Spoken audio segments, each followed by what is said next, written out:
Marcus. She had stopped in the doorway. A towel wrapped around her, hair still damp from the shower. She was not looking at him with alarm. She was looking at him with something unmistakably like relief. Like the end of a very long wait. Marcus Wayne, 42 years old, personal trainer, had come to this house for a routine fitness session.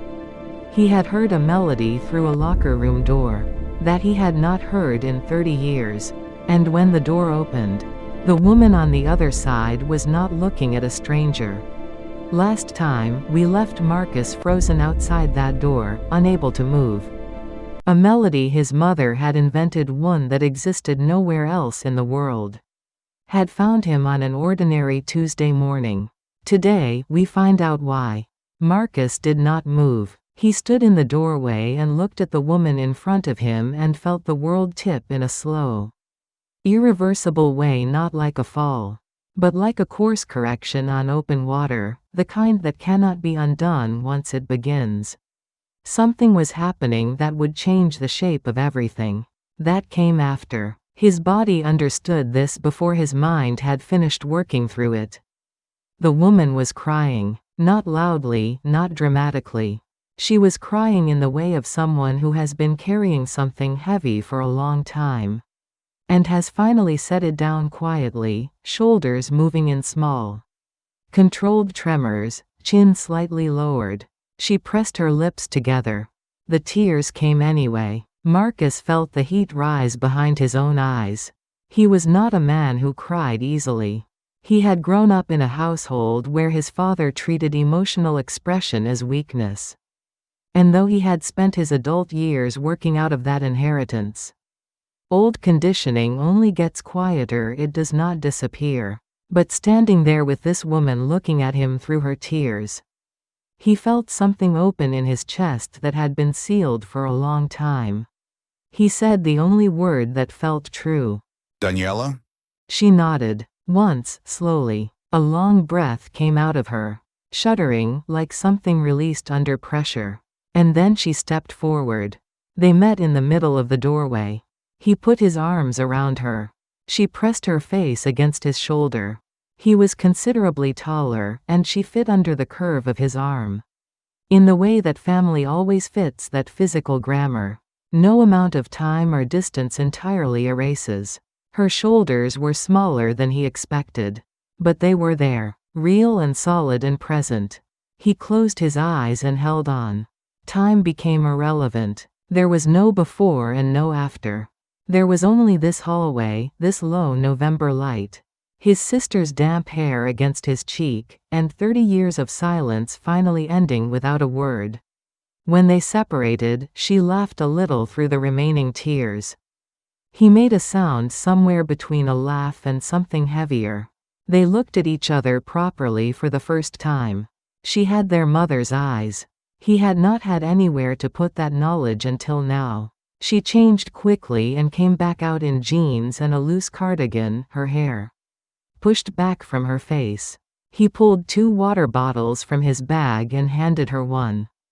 They sat on the weight bench side by side, not quite looking at each other yet, both of them still calibrating. The silence between them was different now.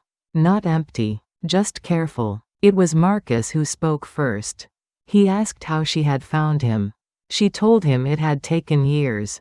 After their mother passed away 5 years ago, she said quietly she had made finding him the central project of her life.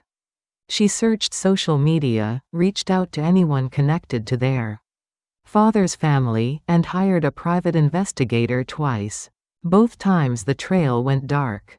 And then, about 3 months ago, a thread had finally held. A contact mentioned a personal trainer named Marcus Wayne, working the North Cincinnati area. She looked him up carefully. Found his website, a simple professional page with a headshot she had stared at for a long time. Searching for the 12-year-old boy she remembered in the face of the man in the photograph. She found him there, in the set of his jaw, in something around the eyes. Marcus turned the water bottle slowly in his hands and listened. 3 months. She had known for 3 months. And instead of calling or sending a message or appearing at his door, she had constructed a way to get close to him first. To see him in person before taking the risk of being seen. She could not have survived losing him a second time, she said. So she had done the only thing that felt safe. She had hired the trainer. You were afraid I wouldn't want to see you, he said. She confirmed it without hesitating. She had turned it over from every angle. What if 30 years had built walls that could not be unmade? What if he looked at her and felt nothing, or worse, felt something he did not want to feel? She could not bear the idea of that. So she had planned to observe first. To see whether there was still something reachable in him. Before she tried to reach it. She had not planned on the song. She laughed softly when she said this. She had not even realized she was humming. She hummed it in the shower every single day, had done so for years. It had become so automatic, so woven into the fabric of her daily life, that she no longer noticed she was doing it. It was simply something her body did. A habit born from grief and love and the stubbornness of holding on to the things that matter, when everything else keeps trying to wash them away. Marcus sat with this for a long time. He thought about what it meant that both of them had been carrying the same melody for 30 years, each alone. Neither knowing the other still held it. The same notes, inherited from the same source. Surviving the same loss in two separate lives that had never stopped belonging together. He told her that he had tried to find her too. He wanted her to know that. In his early 20s, stumbling without knowing how. Again in his mid-30s, hiring someone to help. The trail always went cold. He had eventually allowed himself to stop, not because he stopped caring, but because a person can only hold an open wound for so long before survival requires them to let it close. She listened without interrupting. When he finished, she nodded slowly. She understood that kind of arithmetic. He asked her about the years in between. She told him honestly. After the divorce, she and their mother had moved several times across Ohio. Their mother had remarried once and it had not lasted. Money was tight for a long time. Daniela had grown up quickly because she had needed to. She had put herself through school, worked in insurance for a decade, gone through her own marriage and its ending, and eventually landed here in this house on the hill, with its long driveway that kept the rest of the world at a comfortable distance. She was still figuring out what came next. She said this without self-pity. Marcus told her about his own years in return. The apartment, the work, the slow building of something small but functional. His father, who had died 6 years ago, without ever closing the distance between them. His own marriage 8 years, honest ending, still left a mark. He found, as he talked, that there was more to say than he had expected. The light through the small basement window changed while they talked. November days give up quickly. By the time he checked his watch it was late afternoon, the sky already the deep blue of early dusk. Nearly 2.5 hours had passed. He stood slowly. Daniela stood too. They faced each other in the middle of the gym. The mirrored wall showing both their reflections, two middle-aged people. Slightly rumpled, eyes still faintly red. He picked up his bag, walked toward the stairs, stopped and turned back. Same time Tuesday, he said. She understood. Something moved across her face that he did not have words for, but which settled something in him all the same. He nodded once and went up the stairs. Outside, the evening had arrived fully. Cold and still. He sat in his truck without starting the engine, looking at the warm light in the lower-level window. He thought about the driveway on Clearfield Avenue, the small hand in his, the words he had not said.